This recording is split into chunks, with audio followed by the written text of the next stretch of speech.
So the blood is made oxygenated in the lungs. So lungs act as the purificatory organ, purificatory organ in the body. So this blood, how does it travel? It is very clearly shown in this flow chart.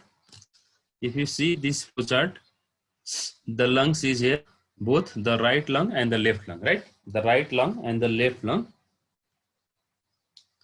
So the blood, again, as we discussed yesterday, the blood is carried from the all parts of the body, from the all parts of the body to the right atrium. From right atrium, it goes to right ventricle, and from there it goes to the lungs. From right ventricle,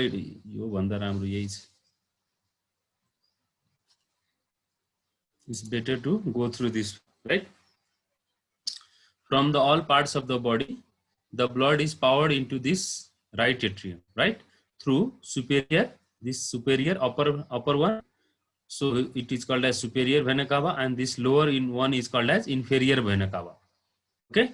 So this superior and inferior vena cava collects the impure blood or the deoxygenated blood from the veins from all over the body and power it into the right atrium, and from right atrium it goes into the right ventricle. It goes into the right ventricle through the opening of a valve which is present between the atrium and ventricle, the right atrium and the right ventricle, called as tricuspid valve, or it is also called as atrioventricular valve पनि भन्छ है. यसलाई atria र भेन्ट्रिकल्स को बीचमा घुम्ने भएको भएर एट्रियोभेन्ट्रिकुलर valve भनिन्छ. So why it is called a tricuspid? Because it is having three cusps. तीनटा लेयर हुन्छ, तीनटा कस्प हुन्छ, कप जस्तो structure. So it is called as tricuspid. So this tricuspid valve allows the flow of blood from right atrium to the right ventricle.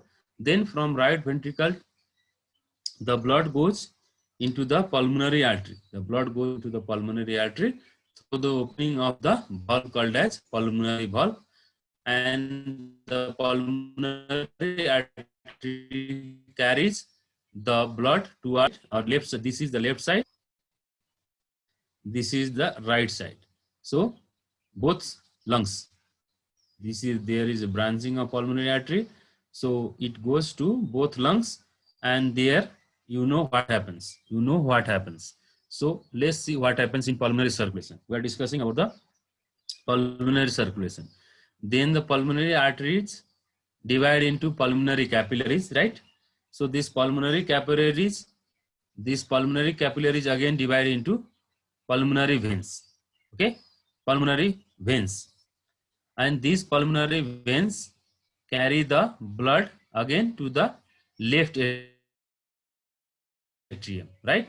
This pulmonary vein, if you see here, these are the pulmonary veins from the lung, but they carry the oxygenated blood, right? So what happens between these capillaries and the pulmonary veins? So when the blood reaches in the pulmonary capillaries, there is exchange of gases between the alveola of the lungs, and the pulmonary capillaries, right? As we discussed in the respiratory system, there is exchange of gases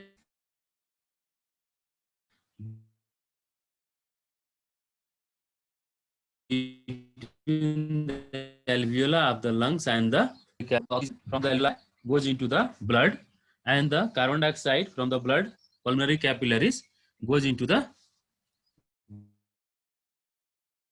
carbon dioxide goes to the alveoli, and these capillaries are interconnecting with pulmonary veins. So once the blood becomes oxygenated, these pulmonary veins carry blood into the left atrium. Okay, so this is this process. So now when the pure blood comes in the pulmonary veins, and from the pulmonary veins it drains into the left atrium. Hey, it drains into the left atrium, both right side and left side. दुईटै साइडबाट कहाँ आउँछ blood? Left एट्रियममा आउँछ through pulmonary veins. So when the oxygenated blood comes into the left atrium, that blood is powered, or that blood comes into the left ventricle. Okay, through the opening of a valve which is present between this atrium, left atrium and left ventricle. That valve is called as mitral valve. So you can see here, this valve is called as mitral valve. So the blood comes into the left ventricle, and from left ventricle the blood is pushed into the aorta. This is aorta. So the blood is pushed into the aorta through the opening of a valve called as aortic valve. So this is systemic circulation, right? So let's see the flow chart. So systemic, the aorta, and from the aorta is branching into different arteries, right? Systemic arteries. So the blood is pushed into the aorta. We saw in that figure. So from there, the blood goes into the different systemic arteries, like abdominal artery huncha, thoracic artery huncha, the different arteries ma femoral artery huncha, carotid artery, different. हजुरको आवाज कटेर आइराछ हो र अहिले ठीक छ बीच-बीचमा कटिहाल्छ बीच-बीचमा यो दिनभरि पानी परेको भएर नेट अलि डिस्टर्ब छ कि हिजोदेखि पानी परेको परेछ यता त्यसको लागि त केही गर्न सकिन्न अहिले तत्काल. So from there you focus on this flow chart. Okay, from the aorta, from there the aorta, the blood goes into the systemic arteries. From there capillaries, and from capillaries at the capillary level there is tissue exchange, or called as tissue perfusion, which we read in respiratory system, tissue perfusion, right? The systemic capillaries and the tissues exchange the gases. So the tissues take the oxygen from the capillaries and gives back carbon dioxide, which is collected, which are continuous with the systemic veins. So the blood become now deoxygenated, right? So these systemic veins carry the deoxygenated blood to the superior and inferior vena cava, which ends into the right atrium.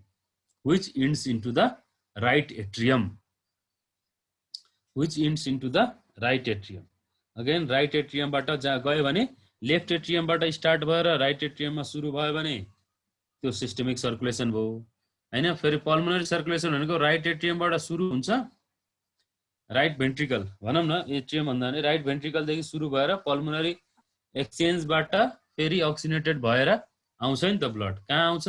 Left एट्रियममा. That is pulmonary circulation. So these are the major two types of circulation which we are going to discuss here. केही छ confusion pulmonary circulation र systemic सर्कुलेसनमा?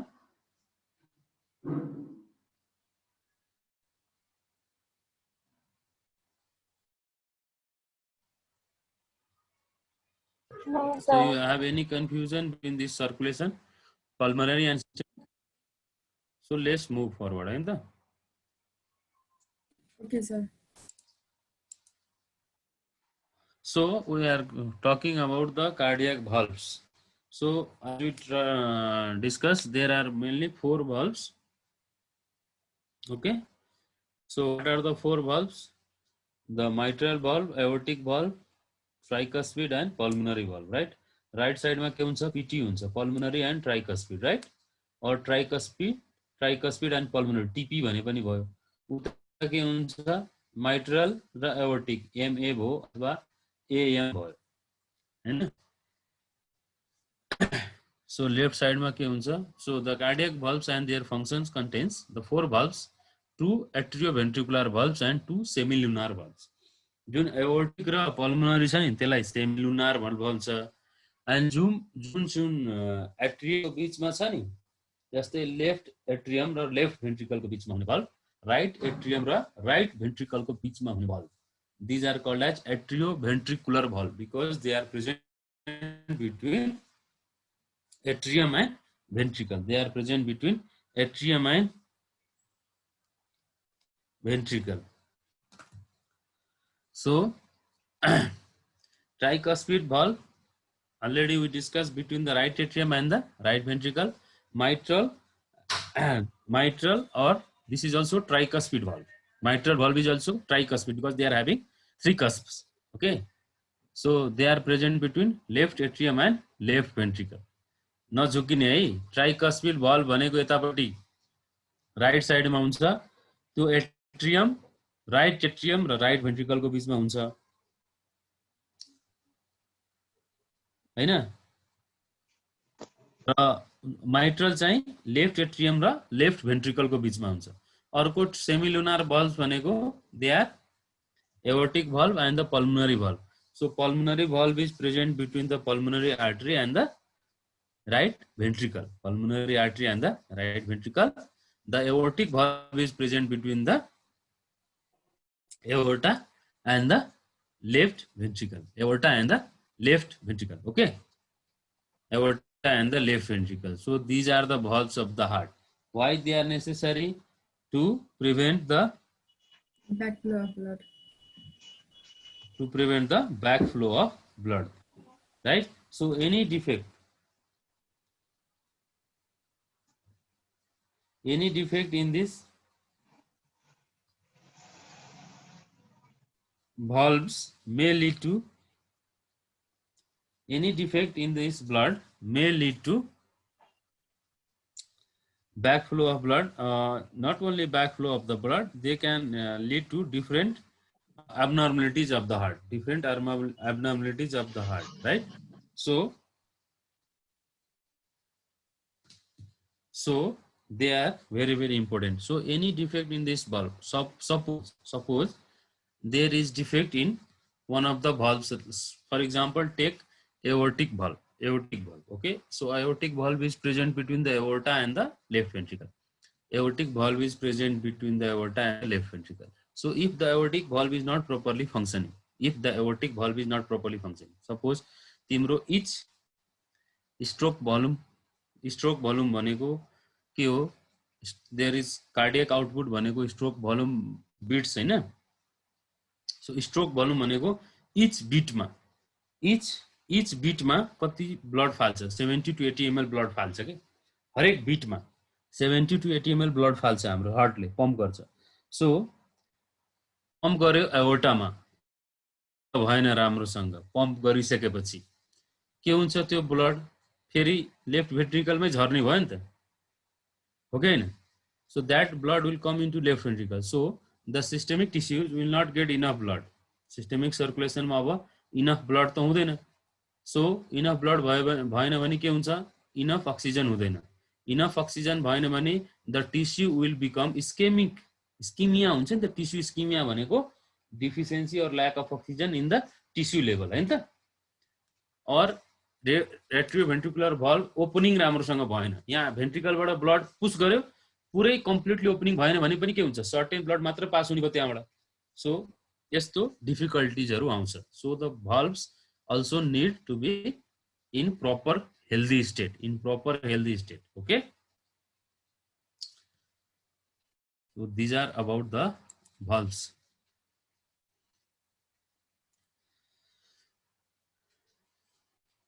So अहिले जुन हामीले भन्यौं त्यही कुराहरु छ. यो valvesहरुको मेन फंक्सन के हो त? So the main function of these valves are to pass the blood only in one direction. भनेको there is always unidirectional flow of blood. By multidirectional भयो भने अथवा डबल डिरेक्सन भयो भने त बर्बाद भइहाल्यो हैन. त्यसलाई के भन्छौं, रिजर्जिटेसन भन्छौं हैन. ब्याक फ्लो भयो भने त्यसलाई के भन्छौं हामी, टर्म छ त्यसको टर्म भनेको रिजर्जिटेसन अफ ब्लड हो है. So sorry, to prevent the regurgitation, this valve always work in only one direction, okay? Unidirectional flow हुन्छ, okay? So during the, अब दुईटा कुरा बोल्नु छ, कतिखेर यो क्लोज हुन्छ, कतिखेर यो बन्द हुन्छ है. कतिखेर यो क्लोज हुन्छ र कतिखेर क्लोज र बन्द त एउटै कुरा हो. कतिखेर यो क्लोज हुन्छ र कतिखेर ओपन हुन्छ भन्ने कुरा हो हैन and the closure and the opening of this valves produces a sound. Okay, the closure and opening of this valve produces a sound which is called as hot sound. Hot sounds भन्छ त्यो चाहिँ हामी अलि पछि पढ्छौँ. Hot साउन्ड्सहरु hot साउन्ड्सहरु चारवटा S1 S2 S3 S4 हुन्छ. Generally S1 र S2 हामी पढ्छौँ. S3 S4 पनि पढ्छौँ कुन बेला प्रोड्युस हुन्छ भनेर है. So these valves have opening in the particular event. सबै भल्भ एकैचोटी ओपन हुँदैन, सबै भल्भ एकैचोटी क्लोज हुँदैन. सो पर्टिकुलर इभेन्ट को बेलामा पर्टिकुलर भल्भ ओपन हुन्छ. जस्तै सिस्टोल भनेको कन्ट्र्याक्सन हो नि. So while the heart contracts the atrioventricular हैन valves close, right. Okay, the atrioventricular valves close during the systole. Systole भनेको कन्ट्र्याक्सन को बेलामा. एट्रियोभेन्ट्रिकुलर भल्भ्स भनेको कुन कुन भल्भ हो त? एट्रियोभेन्ट्रिकुलर भल्भ्स भनेको कास्पिड एन्ड द bicuspid, mitral भन न, the tricuspid and the mitral valve हैन. Why? To prevent the backflow of the blood from the ventricles into the atrium. ventricles बाट एट्रियम मा नजाओस् भनेर त्यो भल्भहरु क्लोज हुन्छ. सिस्टोल को बेला किन सिस्टोल को बेला क्लोज हुन्छ? अब त्यो सिस्टोल र डायस्टोल बुझ्नु पर्यो यहाँ. अब एकचोटी फेरि यहाँ जानु पर्यो है. यो मैले के भनेको थिएँ, यसलाई हार्टलाई ट्याक्क यसरी डिभाइड गर. यसरी डिभाइड गर्यो भने माथि के हुन्छ? एट्रियम हुन्छ, तल के हुन्छ? भेन्ट्रिकल भयो हैन. तल के हुन्छ? भेन्ट्रिकल्स छ. सो सिस्टोल भनेको कन्ट्र्याक्सन हो हैन. तिम्रो हार्ट कन्ट्र्याक्ट भयो हैन. कन्ट्र्याक्ट हुँदाखेरि के हुन्छ? भेन्ट्रिकल्स कन्ट्र्याक्ट हुने हो. लेफ्ट भेन्ट्रिकल को ब्लड एओर्टामा जान्छ, राइट भेन्ट्रिकल को ब्लड पल्मोनरी आर्टरीमा जान्छ. त्यही भएर यो यहाँको ब्लड माउस पनि यो यहाँको ब्लड, यो भेन्ट्रिकल को ब्लड यहाँ जानु पर्यो हैन एओर्टामा. यो यता एट्रियममा नजाओस् भनेर यो भल्भ क्लोज हुन्छ पुरै, र यो ब्लड पल्मोनरी आर्टरीमा जाने हो. यो यहाँ नजाओस् भनेर ट्राइकस्पिड पनि पुरै क्लोज हुन्छ. So during the ventricular systole the atrioventricular valves are closed. Okay, the atrioventricular valves are closed to prevent the blood flow from the ventricles into the atrium or atria. Atrium is singular, atria is plural. है, यो दुईटै atrium भएको भएर atria भनेको. Okay, और semilunar भल्व्स भने के भनेछ? allow the valve blood from the ventricles into the arteries during ventricular systole. यही हो कुरा अघि नै भनेको. अब डायस्टोल को कुरा के हो त? डायस्टोल भनेको हैन, सेमिलुनार भल्व्सले डायस्टोलमा यो के गर्छ भने, डायस्टोल भनेको कस्तो अवस्था हो त? फिलिङ को अवस्था हो नि. डायस्टोल भनेको the heart is relaxed, right. The heart is relaxed and the blood is filled into right side मा छ भने deoxygenated blood आयो यहाँ सुपेरियर र इन्फेरियर भेनाकामा हैन. लेफ्ट एट्रियममा छ भने पल्मोनरी भेन्स को थ्रु लेफ्ट एट्रियममा आयो अक्सिजनेटेड ब्लड हैन. अक्सिजनेटेड ब्लड आयो. सो डायस्टोलमा के हुन्छ? This valves prevent backflow of blood from the arteries into the ventricles. अब त्यो आर्टरी को ब्लड, अब यो आर्टरीमा गयो ब्लड हैन, यो आर्टरीमा आयो ब्लड, यसको यो ब्लड चाहिँ यहाँ अब आर्टरीमा गयो हैन, यो ब्लड तल नआओस् फेरि फर्केर भर्खर भेन्ट्रिकलमा पुश गरेछ हैन. भेन्ट्रिकलबाट आर्टरियममा पुश गरेछ कन्ट्र्याक्सन फेजमा. रिल्याक्सेसन फेजमा यो तल नआओस् भनेर पल्मोनरी र एओर्टिक भल्भ दुईटै क्लोजर हुन्छ. किन? डायस्टोलको केसमा यो दुईटा क्लोजर हुन्छ. बिकज रिल्याक्सेसन को स्थितिमा, रिल्याक्सेसन को स्टेटमा पुश गरिसकेको ब्लड फेरि फर्केर नआओस् भनेर त्यो क्लोज हुन्छ. So this is the role of the valves. Pallavi चार्जरले त चार्जर